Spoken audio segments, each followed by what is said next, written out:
Good evening, everybody. Brother Ed coming to you once again this evening from Louisville, Kentucky with American Stealth and the news that you can use. First thing that I'm going to say before I say anything else is God help us all. More than anything else, God help us all. We need it.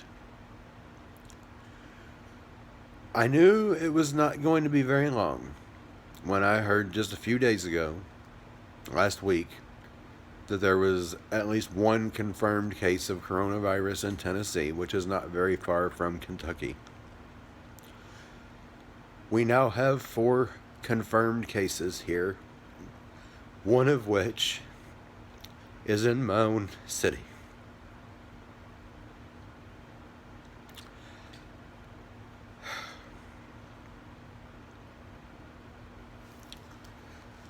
I knew it was coming, I just didn't think it was going to be quite this soon. As I said previously, in the weeks past, this family of viruses tend to pretty much always be airborne, and this one is too.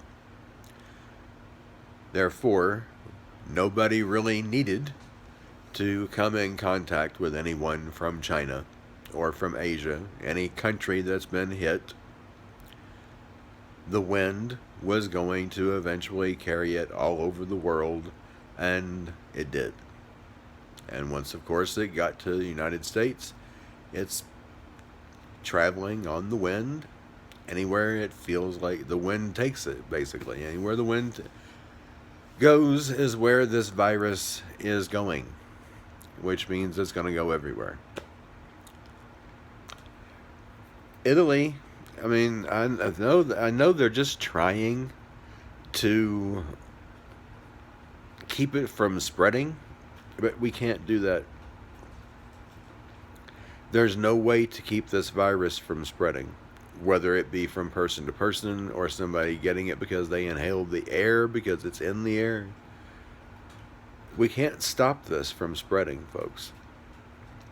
And the same thing is likely, I think, to happen that happened during bubonic plague as well as 1918 and 1919. There are going to be people who are simply immune, even though it is a virus that the human body has never seen before, as far as we know. That's what it is. That being the case, there will be those who don't get it. There will be those who do get it and will recover.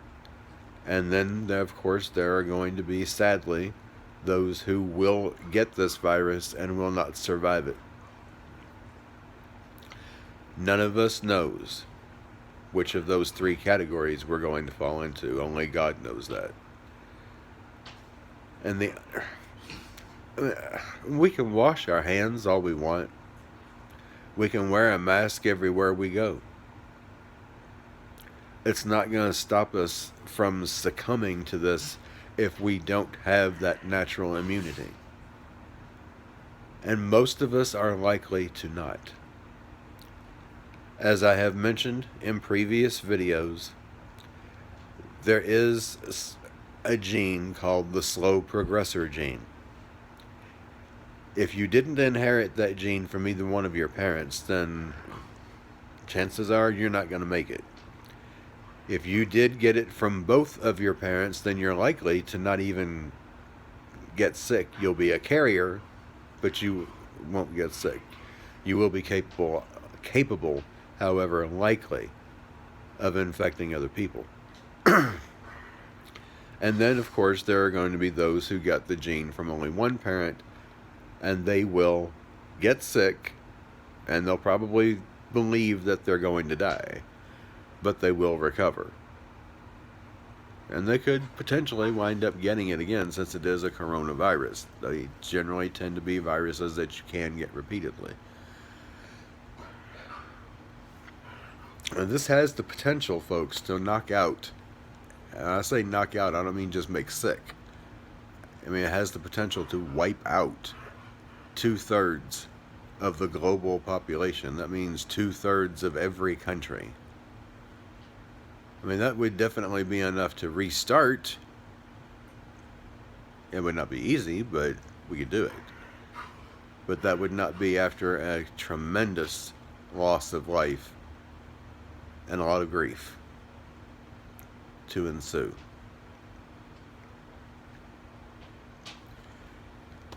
The only thing that I can really suggest at this point is do what you can to try and prevent yourself from getting it.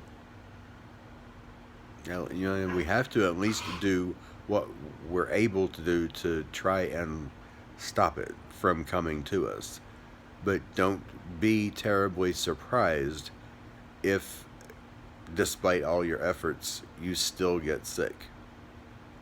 And don't be surprised if, despite your loved one's efforts, that they don't make it, or that you don't make it. Because we just don't know at this point who will and who won't. There's no way to know. All we know is it's in the air. It's traveling on the wind anywhere it wants to go. And any one of us could fall victim to this, or fall prey to it anyway, at any time. Any of us. I had plans, and still, if I survive it, I still have plans to lead my family through it to the best of my ability. They need me. None of them realize how much, but I know. They wouldn't be able to survive without me, and I know that. They don't know enough about survival to survive without me. So I'm just hoping and praying that God spare me from death, at least if nothing else, long enough to teach them how to survive. And I hope that He does the same for you. If not for the long haul, then at least long enough for you to teach your family once this gets to the point. And it's really sad. I mean, it's just sad, unfortunate. It's extremely frustrating and even angering that so many people are in such deep denial, and not only in denial, but so ignorant about how these things operate.